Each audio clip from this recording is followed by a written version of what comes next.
ఆది పినిశెట్టిది ఒక మూవీ ఉంది, మృగం అని చెప్పి, తెలుగులో యూట్యూబ్లో ఉంటుంది. రా రస్టిక్ ఫిలిం. ఆది నువ్వు ఎప్పుడు అలా చూసి ఉండవు, క్రేజీ యాక్టింగ్. నేను నువ్వు ఆది గురించి మాట్లాడితే నేను డ్రామాలోకి వెళ్ళిపోతాను.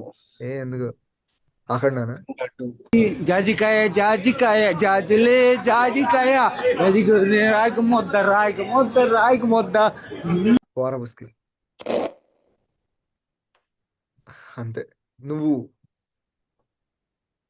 నాకేమనిపించిందంటే ఎప్పుడైతే ఆ ఇంజెక్షన్ తీసుకుని ఆమెకి ఇట్లా ఇవ్వబోతుంటో ఇట్లా నీకు మళ్ళీ వెనక్కి తీసుకెళ్తాడు అనమాట. చిన్న పిల్లప్పుడు టీకా వేస్తున్నప్పుడు అది అది చూపించగానే నాకు ఏమనిపించింది అంటే, నాకు ఎందుకో ఒకవేళ జస్ట్ అక్కడ విత్డ్రా అయిపోయి తీసుకెళ్లి హీరోకి పొడుచుంటే, లైక్ ఎక్కడో ఒకక్కడ వాడు తినే దగ్గర ఏదో దగ్గర అట్లా చల్లి వాడికి ఇండైరెక్ట్ గా వాడికి సిక్కేలా చేస్తే గనక ఇంకా బాగుండేదేమో అని అనిపించింది. అప్పుడు అది ఉప్పెన అవుద్ది.